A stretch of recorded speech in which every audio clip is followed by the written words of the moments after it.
Fala galera, beleza? Mais um episódio de Papo de Série rolando e hoje a gente continua naquela série de vídeos que você sabe que tá acontecendo por aqui, né? A gente tá falando com os personagens aqui dentro da Magi 5, que fazem a Magi 5 acontecer. E hoje a gente tá com o José Luiz, né? O José Luiz, eu não sou o tipo de cara, Zé, até pra você entender, e Zé, né? Você já entendeu, que não apresenta ninguém aqui no processo. Então explica quem que é o José Luiz, o que que ele faz, da onde ele veio, é interessante esse processo pra galera. Legal, legal. Obrigado, Egídio. É, Pra começar, eu cheguei aqui na Magis, eu não sou o único Zé, né? Então não posso falar que eu sou o Zé da Magis, porque Verdade. já temos mais Zés mais antigos aqui na empresa. Boa. Mas eu sou o Zé Luiz, todo mundo me conhece como Zé. Boa. Eu trabalho com desenvolvimento de software, cara, há muito tempo. Tenho aí de carreira mais de 17, 18 anos de carreira. Elo. Começar a trabalhar mesmo, comecei a trabalhar quando era moleque, no interior de São Paulo. Depois eu fui estudar fora, fiz engenharia de computação aqui na USP São Carlos, né, perto da nossa sede aqui de Rio Claro. Então vir aqui para Magis foi até interessante, porque me traz até mais perto das minhas origens desde a época da graduação. Sim.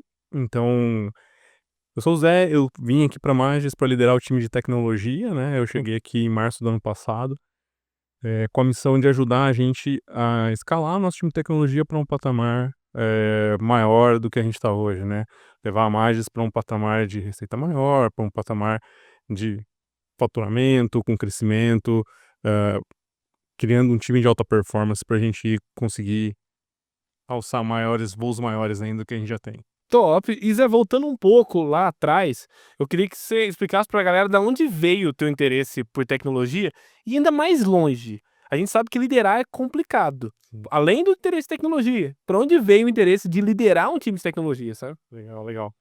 Cara, eu sempre fui aquela criança curiosa, Uhum. então, no interior, na casa da minha mãe, quando alguma coisa quebrava, assim, geralmente de eletrônica, eu gostava de desmontar. Sim. Na maioria das vezes, não sempre sobrava um parafuso, sempre sobrava alguma coisa e nunca voltava a funcionar, mas eventualmente eu conseguia fazer uma outra coisa voltar a funcionar, que eu encontrava o problema do equipamento ou coisas Uhum. do gênero.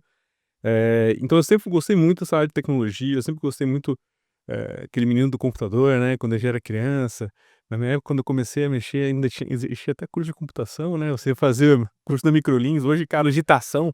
nossa, hoje é super natural, né, minha filha tem 7 anos e, cara, domina a tecnologia, que eu acho que gente na minha época demoraria anos pra gente ter a facilidade que elas têm pra mexer com tecnologia, né. Mas eu sempre gostei muito de tecnologia, sempre gostei muito de ler, sempre gostei essa parte de exatas, essa parte de resolver problemas, essa parte de, cara, automatizar as coisas, criar soluções, foi um negócio que sempre me chamou muita atenção. Então, desde pequeno me entusiasmou isso.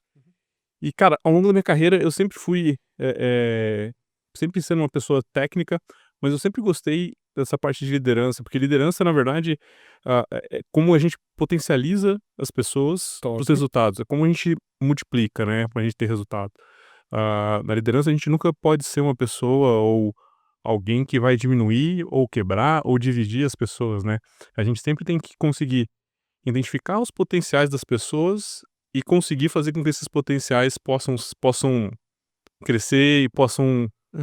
atingir valores ou performance maior, coisas nesse sentido, né. Então, liderar é muito sobre pessoas, é um negócio que eu sempre gostei muito. Gosto muito de formar, gosto muito de, preparar pessoas para os desafios. É um negócio que eu sempre fiz, assim, e eu gosto bastante. Então eu tô trabalhando com liderança já há mais de 10 anos. Top. Meu primeiro time de liderança foi no Elo7. Até hoje a gente tem, um grupo muito unido dessas pessoas que eu montei desse primeiro time, mas, de lá pra cá eu sempre trabalhei muito com como montar times de alta performance para resolver problemas e trazer resultados. Top. E aí você trouxe que hoje você é diretor de tecnologia aqui dentro da Magi 5. É interessante você explicar para o pessoal o que que é o diretor de tecnologia na prática, obviamente, e como é a rotina, sabe? O que que é a principal decisão que você toma no dia a dia? Como é que funciona esse Legal. processo hoje, Zé? Legal. Eu, como diretor de tecnologia, né, que tendo a mais, eu sou a pessoa responsável, ah, pelas tomadas de decisões de priorização, de resolução dos problemas, de aplicar os recursos necessários nos problemas certos, Top. para que a gente possa, entregar valor para os nossos usuários, sejam com novas funcionalidades, seja com resolvendo problemas que a gente tem. Afinal, operar um sistema em produção não é trivial, né? Sim. Colocar alguma coisa, uma solução para rodar em produção e colocar na mão de alguém usar nunca é trivial. Então, as minhas decisões são muito voltadas nesse sentido, né? Como que a gente aplica o recurso, como que a gente aplica as priorizações. Sim. A gente tem todo o time de tecnologia para poder estar olhando para os problemas certos e construindo as soluções certas para os nossos problemas que a gente tem no dia a dia. Legal. E aí hoje, se você for olhar para o geral, Zé, o Mais que ele roda em alta escala, né, então tem desafios técnicos até, com milhões de pedidos que o Mais tem, milhares de produtos que os Mais têm, tudo isso, obviamente existem alguns desafios técnicos que o time de tecnologia acaba passando por ali. O que que o público não vê? Cara, isso é uma boa pergunta, cara, porque eu já trabalhei em diversos tipos de soluções ao longo da minha carreira, né? E nem sempre a gente trabalha em problemas que a gente costuma brincar, que é o que você pode contar pra sua mãe, pra sua avó, o que você tá fazendo, né? Se eu vou contar pra minha mãe que não tem domínio de tecnologia que eu faço, ela não vai entender, não vai achar nada demais, mas é um puta desafio, assim. Soltei um palavrão que não deveria ter soltado. E assim, acho que o principal ponto é que a gente tem um problema real aqui dentro da Magis, né, eu acho que quando eu comecei a fazer meu processo seletivo pra cá, uma coisa que me chamou muita atenção é que a Magis, o produto da Magis, ele resolve um problema real, ele resolve o problema que nasceu com a mãe do Vitor, pra Sim. enviar os pacotes e poder fazer. Inclusive é a história que eu conto quando a gente tá contratando alguém, quando a gente tá fazendo processo seletivo, porque é uma forma da gente criar conexão com a pessoa que vai vir trabalhar com a gente, sim, pra falar que a gente tá resolvendo um problema real. E, cara, eu já trabalhei em problemas que, nem sempre eles eram de larga escala ou coisa do gênero. Aqui eu acho que é bem interessante, porque além dele ser um problema real, a gente tem uma volumetria alta, a gente tem um conjunto de desafios que a gente precisa fazer. As aplicações funcionarem de uma forma ótima no ambiente produtivo, sem efeitos colaterais, sem degradação de performance, né. As pessoas, às vezes, elas podem estar acostumadas: "Pô, você está lá no navegador, é só clicar no botão, pô, clicar no botão vai sair uma etiqueta". Sim. É simples, trivial, mas, cara, pra isso acontecer, tem toda uma comunicação, né, depende do canal que a gente tá fazendo, depende do RP, onde aquele produto, aquele pedido, depende de como vai ser o faturamento, aquele faturamento ele vai ser feito via o canal de venda, ele vai ser feito direto, no Cefaz. Então, assim, tem várias etapas que precisam fazer até que a gente consiga, liberar uma etiqueta ou fazer qualquer coisa do gênero. Então, nem tudo pode parecer simples. Eu acho que a grande magia de trabalhar com tecnologia é quando a gente consegue fazer coisas simples. Eu acho que fazer coisas complexas é difícil na manutenção depois, Sim. dá dor de cabeça, não é fácil. Agora fazer coisas simples é difícil e ao mesmo tempo é legal, porque é o que vai escalar. Coisas simples são fáceis de escalar, são fáceis de você operar, são fáceis de você manipular. Fazer coisas necessariamente complexas pode ser um sinal que a gente tá errando em alguma das etapas. Óbvio, né? Nem todo problema é simples, mas quando a gente consegue transformar um problema complexo em algo simples, quer dizer que a gente construiu alguma coisa de valor que tá trazendo valor para o usuário, é mais um ponto positivo, e aqui na Mais a gente tem bastante potencial para fazer isso sempre. E aí você falou muito sobre código simples, é interessante até falar sobre isso, porque a próxima pergunta é justamente ligada a isso. Obviamente, Zé, quando a gente olha para código simples, para trabalho simples, tudo isso, a gente, ao mesmo tempo, também vocês têm que olhar para estabilidade, segurança e a qualidade daquele código, principalmente, né? Como que vocês equilibram tudo isso com a velocidade que a gente sabe que os marketplaces exigem que acabam sendo entregue do outro lado? Cara, esse é um desafio muito grande. Talvez, quando a gente fala de gerenciar com complexidade, talvez este seja um dos desafios de maior complexidade, né? Boa. A gente tem todo um roadmap de funcionalidades que a gente quer trazer para os nossos usuários, né, para os nossos sellers, e conseguir balancear isso com as necessidades dos marketplaces é bastante complicado. Por quê? Os canais dos marketplaces, eles também têm o próprio roadmap. Eles vão evoluir não necessariamente com o que a mais quer entregar, e não necessariamente com o que os nossos clientes querem, né? Total. Eles vão querer lançar funcionalidade. Então, às vezes, um canal de venda manda um e-mail: "Ó, daqui 2 semanas eu tô trocando toda a minha interface de API aqui, vocês têm que trocar a sua comunicação". Façam acontecer. E assim, pode parecer um negócio super simples. É trocar uma API, mas, cara, às vezes ele troca todo o protocolo de comunicação, tem todo ah, um monte de coisa que a gente tem que resolver que não é simples, não é trivial. Então, só que se a gente parar pra só fazer essas coisas de manutenção, de coisas do gênero, eu não entrego nenhum valor novo para o usuário. Sim. Então a gente sempre tem que buscar um mix para tentar, resolver um mix saudável, tá, entre a resolução dos problemas, porque é natural, né, a gente opera sistemas, a gente vai encontrar, problemas, vai encontrar coisas que passaram batidos durante o desenvolvimento, e que precisam ser corrigidas ao longo do tempo, e a gente tem que conseguir balancear isso com as novas funcionalidades, porque se eu só parar e fazer só o processo de manutenção, cara, o cliente não vai ver um canal novo de venda, o Sim. cliente não vai conseguir usar uma nova feature, por exemplo, de um Mercado Livre, uma Amazon, de uma Magalu, de uma Shein. Então, a gente precisa, conseguir fazer esse balanço saudável. A gente faz o acompanhamento aqui nos nossos sprints, né, que a gente faz desenvolvimento ágil.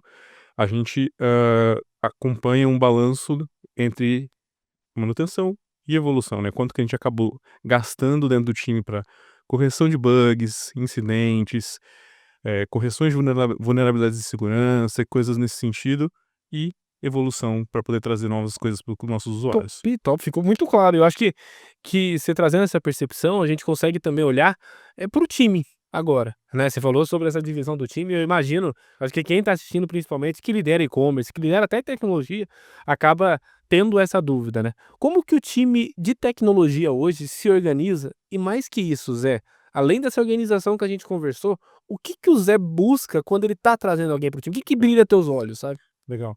Eu acho que quando a gente fala de organização de time, acho que foi uma das principais coisas que eu acabei, fazendo de mudanças aqui dentro da Magis, né. Top.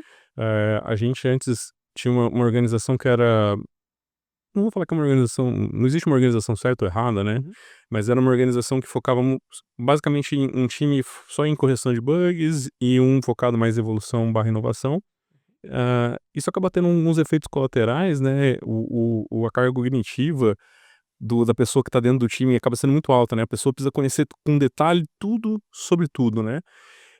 Isso, cara, gera uma série de consequências, né, o meu tempo de rampagem da pessoa quando ela entra dentro, a curva de aprendizado acaba sendo muito mais alta, a pessoa demora talvez para começar a trazer um valor, Hum. e demora para conhecer alguma coisa. Sim. Então, quando eu cheguei aqui, uma coisa que eu propus é que a gente quebrasse os times para que todo time fosse responsável por todo o ciclo de desenvolvimento, Top. desde a especificação, desenvolvimento e processo de sustentação em produção e, por consequência, também correção de bugs, incidentes, tickets, coisas nesse sentido. Então, hoje, a gente está quebrado, mais focados em domínios, né, que a gente costuma dizer, e aí, dentro desse domínio, acaba sendo uma porção da jornada que o cliente tem dentro da Magis, eu tenho um time que olha para essa porção disso daí. Então, hoje eu tenho um time que foca para a jornada do seller até um pedido ser realizado, eu tenho um outro time que olha para todo o processo, que acontece depois que um pedido é feito. Então, acaba olhando mais para expedição, faturamento, coisas nesse sentido. Sim. Mas o que eu acho que é mais importante falar é que essa organização, ela não está escrita na pedra. Sim. Eu acho que a gente, quando a gente quebrou os times, né, a proposta é que a gente quebrasse os times de forma que, se a gente precisar quebrar de novo, por algum Sim. motivo, por crescimento, poxa, agora, dentro do fluxo ali da jornada, eh eh, do cliente entrar na nossa plataforma, né, do processo de onboarding, tem muita demanda, tem muita coisa nova que a gente está lançando que vai entrar nesse escopo. Então, cara, talvez valha a pena a gente crescer esse time e Sim. focar para resolver problemas ou para trazer novas funcionalidades dentro desse contexto. Então, hoje a gente está organizado dessa forma, mas é uma organização que a gente, não está escrito na pedra necessariamente, mas que a gente está sempre tentando acompanhar, ver se a gente precisa realocar as pessoas, dentro de um problema mais específico que a gente possa, de novo, sempre buscando o nosso cliente, buscando um valor para o nosso cliente, conseguir trazer um maior valor agregado para o nosso cliente. Top! E aí você falou muito de inovação, né, você usou a palavra inovação, e quando a gente lembra inovação, Zé, e aí hoje levando todo o cenário, não tem como a gente não pensar em tendência, em tudo que está acontecendo. Levando em conta, eu queria entender como que vocês se organizam também nessa parte. Levando em conta a mudança de regra de marketplace, que nem você acabou de falar, a mudança de API no marketplace, a própria IA, né, como que esse movimento vem acontecendo e como vocês se antecipam a ele principalmente, levando em conta que o Magis é conhecido por essa inovação, principalmente, né, por sempre inovar no mercado. Legal, legal. Quando a gente fala de inovação, inovação é uma coisa muito ampla, né, de certa Sim. forma.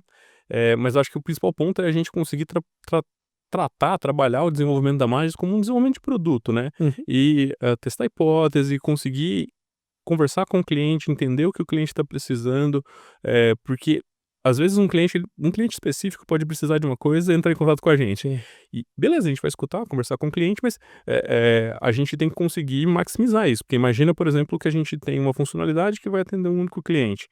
Pô, ela pode não trazer um resultado super grande, Daí, né? às vezes nem pro próprio cliente, né? Às vezes, se a gente olhar, entender o problema, entender a dor do cliente, do que o cliente tem, a gente consegue se conectar com ele e trazer isso. E a inovação, às vezes, é isso. A inovação não necessariamente é você reinventar todas as coisas. A inovação, cara, às vezes é você conseguir trazer um fluxo, resolver um problema do cliente que às vezes ele demorava horas, Uhum. dias, para poder fazer e pra ele poder fazer em minutos.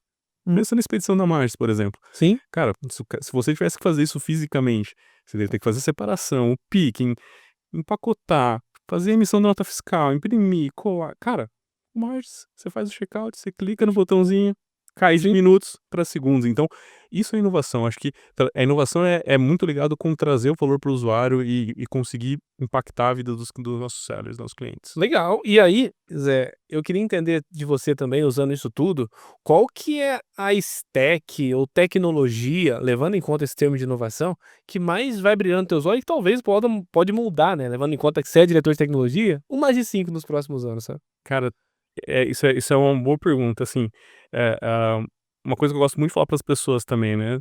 tecnologia, cara, ela tem que ser um meio, né, Sim. óbvio, né, a gente pode trabalhar numa empresa que ela cria tecnologia para outras empresas de tecnologia, sim, mas para mais o contexto da mais tecnologia, ela é um meio que vai trazer valor para o nosso usuário. Boa. E cara, que tecnologia que me brilha os olhos, assim, eu acho que tá na moda muito de IA quando a gente fala de tecnologia de IA generativa, né. É como que a gente consegue usar IA, no nosso dia a dia para ser mais produtivo. Então, por Hum. exemplo, a hoje eu tenho um número de desenvolvedores aqui dentro, Uhum. como que eu consigo entregar mais com menos, mas fazendo com que as pessoas que estejam aqui, elas consigam, evoluir na sua carreira, elas consigam entregar mais. Cara, IA é um caminho. A IA usar a IA para poder criar novas soluções, IA para poder gerar código, gerar testes, gerar cenários de validação. Então, assim, eu acho que tem muita coisa surgindo nesse contexto e que me brilha muito os olhos, assim, eu acho que, como que a gente consegue, fazer mais com menos, mas com as pessoas que a gente está aqui, Uhum. e a tecnologia como um meio para poder alavancar esse contexto como um todo. Top, top demais. E meu amigo, olhando para frente, tá, pra gente poder fechar, e aquela pergunta, eu acho que é a mais difícil das perguntas que eu tinha listado pra você aqui, sinceramente. É, o que que é o legado que você quer deixar na Mais de 5? E mais do que isso, Zé, e que qual que é o conselho que você daria para as pessoas que querem criar o mesmo caminho que você, sabe, nesse processo inteiro? Legal. Eu tenho a parte divertida para poder falar e tenho a parte real. A parte divertida que eu costumo brincar desde o primeiro dia que eu entrei aqui na Magis, é que o meu objetivo é tirar o acesso do repositório do Vitor, né. O Vitor é o nosso CTO, desenvolve algumas coisas, mas eu brinco que ele tem que focar em outros aspectos, então eu brinco que o meu primeiro objetivo aqui dentro da Magis é tirar o acesso do Vitor ao nosso repositório.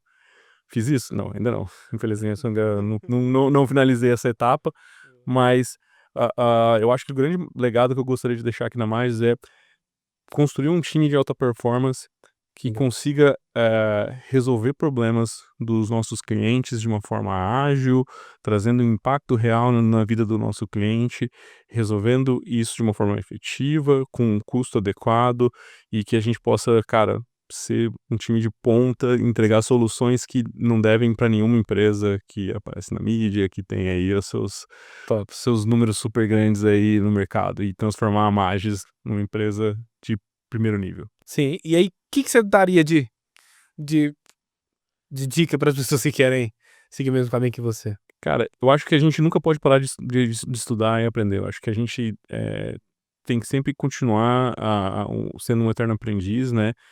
Se a gente se estagna, né, se a gente para de procurar conhecimento, a gente não evolui.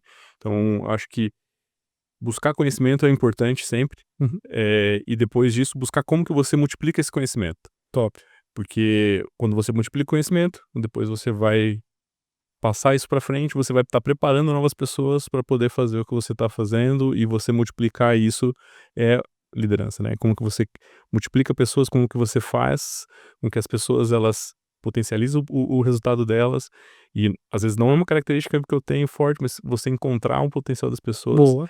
e fazer com que elas evoluem, desenvolvam isso, eu acho que é um grande desafio e o que eu dou de dica para as pessoas é, cara, continue sempre estudando, busca de conhecimento sempre. Top. Zé, agradecer pelo teu tempo, tá? E agradecer também quem assistiu a gente. Eu acho que deu para entender um pouquinho sobre o time de tecnologia. Tem outros episódios já, Zé, que já aconteceram em algum momento, até para você saber, que a gente também já conversou com outras pessoas de tecnologia. E aí eu acho que a pessoa que está do outro lado já consegue acompanhar tudo como funciona, principalmente a área de tecnologia do Mases, tá? Obrigado, Egílio. Obrigado, Egílio. Então, uma mensagem que eu gostaria de passar para vocês aí, pessoal, a gente sempre tá olhando para o mercado, para pessoas, para vagas. Então, se você tiver interesse aí, trabalhar aqui na Mais, está impactando a vida dos sellers para quem vende online, criando soluções para resolver o problema real, que são dores dos clientes, cara, pinga a gente. A gente tá sempre em busca de pessoas, Top. pessoas qualificadas que queiram trabalhar aqui e resolver problemas do dia a dia dos nossos clientes. Perfeito, pessoal. Até o próximo episódio. Continue acompanhando a gente. Até mais. Tchau, tchau. Tchau.